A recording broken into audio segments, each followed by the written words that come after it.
The band Warrant would shoot to popularity in the late 80s, but like a lot of bands who rule the Sunset Strip, they would soon fall victim to grunge and alternative rock the following decade. But they were also hampered by traumatic experiences, infighting, label troubles, and their legacy. It will culminate with the tragic death of the group's frontman in 2011. Today, let's take a look at the life and death of Warrant frontman Jani Lane.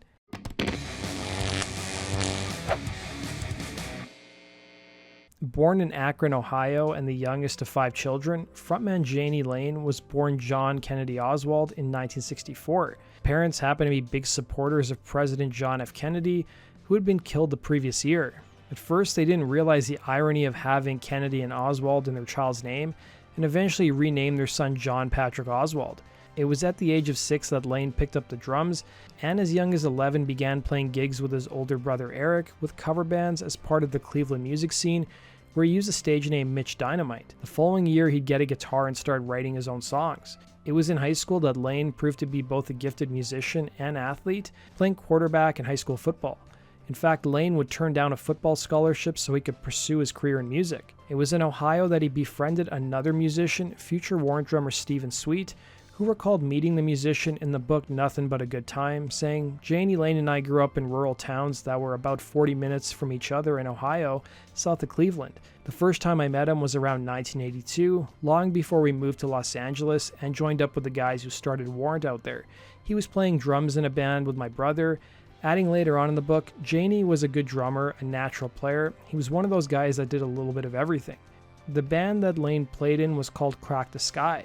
While Lane wasn't fronting the band full-time, the group did let him sing on a handful of songs, and it was at one of the Crack the Sky gigs that Lane would meet a bassist named Al Collins, with him recalling in the same book, "I was a fan, so I introduced myself to him at a show and found out that he lived around the corner. I started going over to his house pretty regularly with my bass, and we do these epic bass and drum instrumentals in his garage." It was during these jam sessions that Lane played some of the songs he had written on acoustic guitar that impressed Collins, with him thinking they should form their own band, which they did, called Dorian Gray.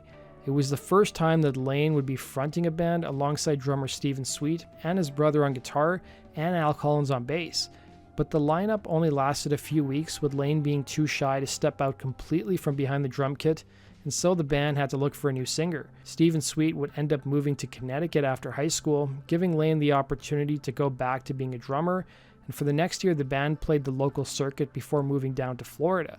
The move to Florida resulted in Al Collins also leaving the band, and after a year in the Sunshine State, Jani Lane decided to quit Dorian Gray, work on his own material, and front his own band, and offered his old friend Stephen Sweet the chance to be his drummer, which he eventually took.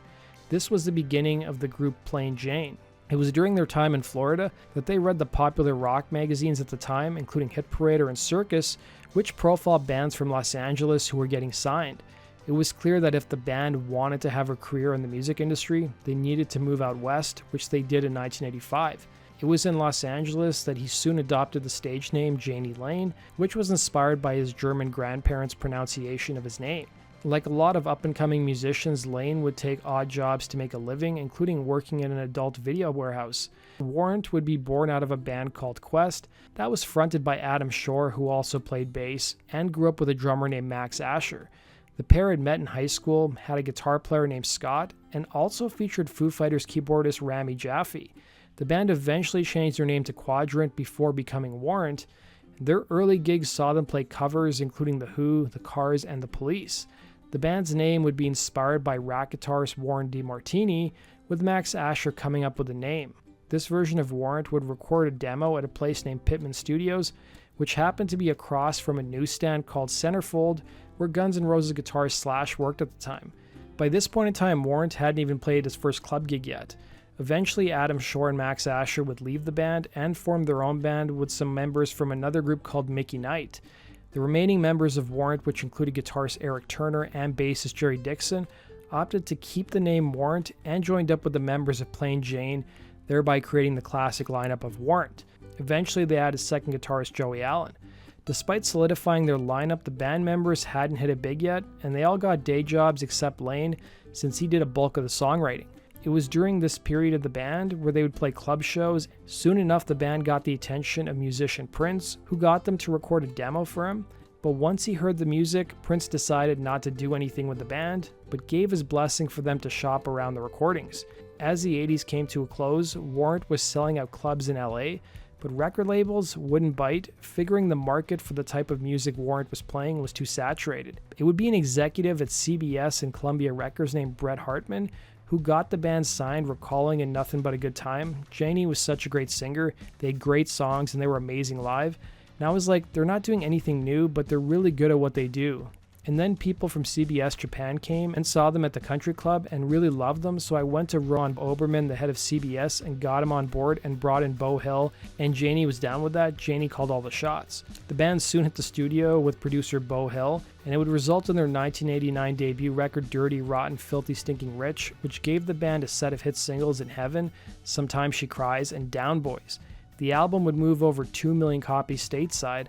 Lane would end up taking his first big paycheck from the record label and spend it on a sports car, which he eventually totaled.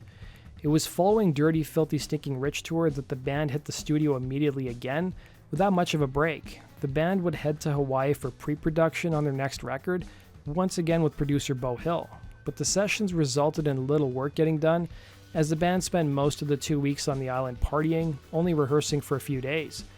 It was on the tour for their first album that the band opened for Mötley Crüe and added the song Uncle Tom's Cabin to their sets.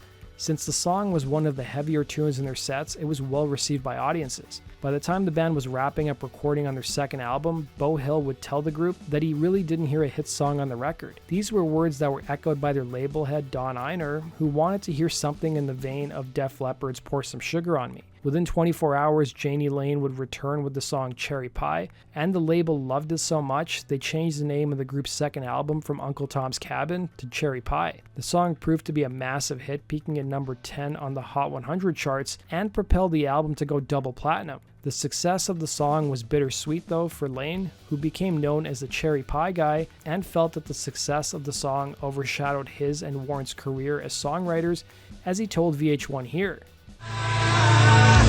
I hate that song. I had no intention of writing that song. The record was done.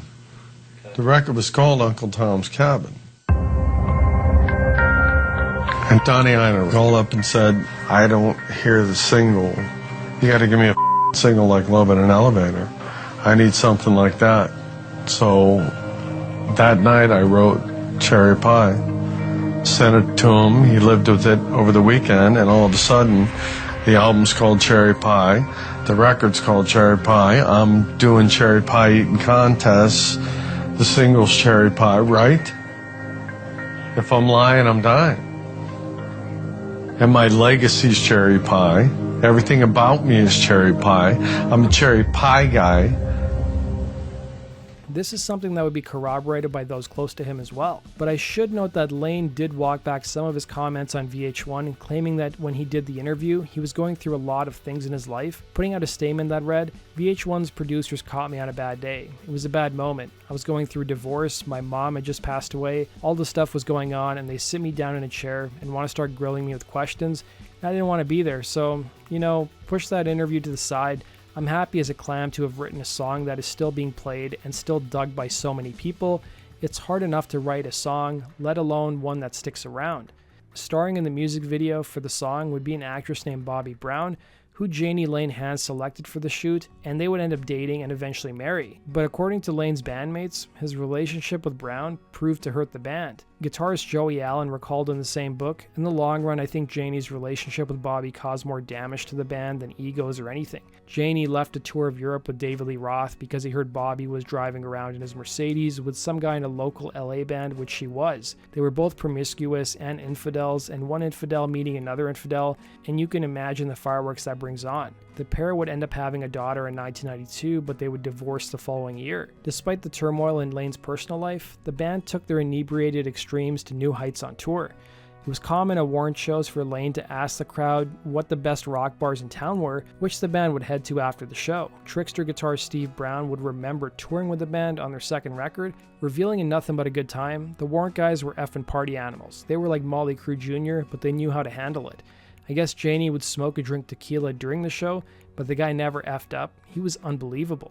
Despite the band's hard partying ways, Lane took a hard stance against drugs, revealing in the book Louder Than Hell, the definitive oral history of metal. If anybody was caught with drugs, they were immediately fired. I didn't tolerate any of that stuff. But drink till you puke, pass out, get up, and do it again. By 1992, Warrant was set to release their third record, Dog Eat Dog, but the music scene had changed. The type of music that Warrant was playing was no longer considered popular. Despite the change in the musical landscape, the album still went gold, but the writing was on the wall. Jani Lane would recall, "I'll never forget walking into Columbia record president Don Iner's office, seeing this huge poster of Alice in Chains' Dirt on his secretary's desk, and I thought, hello Seattle, goodbye Warrant." Side note guys, I've done a whole video on Alice in Chains' album Dirt, the link is down below. The following year, Lane left the band and pursued a solo career, but within 6 months he was back in Warrant, and the band had a new label in indie outfit CMC International, who at the time a number of hair metal bands were signed to. The band would release a string of albums until 2001, none of which really made an impact or charted. By 2003, Lane would release the solo album Back Down to One, which suffered the same fate as the group's previous records, and while struggling with substance abuse, he entered rehab the same year. The following year, he'd leave Warrant after clashing with his bandmates, and in 2005, he would end up divorcing his second wife, Rowan Brewer, with whom he had married and had a child with nearly a decade prior. It was during this time Lane drew criticism from fans online due to the shape he was in while appearing on the VH1 program Celebrity Fit Club. He would also tour with the star-studded Bad Boys of Metal, which he would leave after a handful of dates. By 2008, he would rejoin Warrant, but his substance abuse issues quickly created problems, and within 6 months, he was out of the band. A year later, he would be arrested for driving under the influence and forced to attend rehab. By 2010, Lane would front Great White after frontman Jack Russell was out dealing with health issues. Guitarist Mark Kendall would tell Classic Rock, Jani was a complete professional, he was never late, and the fans said he hadn't looked or sounded so good in 20 years. I have to agree, adding, he wanted to be a sober man. Besides the working relationship, we had something else in common. We were both alcoholics. We were good friends, and I tried to encourage him to stay sober. Sometimes addiction becomes overpowering and we make the wrong choices. I loved Jani Lane the person, I hated his addiction, and so did he. Sadly, by 2011, a planned solo tour was cancelled, and by June and July of the same year, he was staying in different hotels around LA, which wasn't out of the norm for the musician. However, he trashed one room so bad he was banned from one hotel. Staying in hotels around Los Angeles was nothing new for the rock star, with his business manager Sharon Chambers telling Classic Rock that he went to motels to sober up, saying, I spoke to him the Tuesday before, he was in pretty good spirits, he had things he wanted to do. Unfortunately, drinking always got in the way. We wanted to get him back on track. He wasn't just a client, he was family. Then on August 11, 2011, Lane was found dead at a Comfort Inn hotel in Woodland Hills, California at the age of 47. He didn't have any identification on him except a note that read, I'm Jani Lane, along with a phone number. This was a common precaution he took in case he was ever found unconscious. Lane would leave behind 2 daughters, 2 stepchildren, and a wife, with his cause of death being attributed to acute alcohol poisoning. Prescription medication was also found in his room with half a bottle of vodka. His business manager would add, he'd been falling off the wagon for years. Anybody who knows him knows that this is nothing new. You'd wonder if you're going to get that phone call. Maybe he was tired of fighting, his body had enough, or he didn't have the will. I believe he was on prescription meds, but it was nothing nefarious. I know others in the industry are rethinking their behavior after this. To honor the frontman, a memorial concert was held at the Key Club in LA, where LA Guns, Great White, and Quiet Riot performed. Following his death, Lane's estate would be tied up in litigation in 2016. TMZ reported that the estate was being sued by Just Having Fun Productions, claiming to have secured a deal to sell some of the frontman's music publishing for $3.75 million and was owed a commission of 15%, which it hadn't received.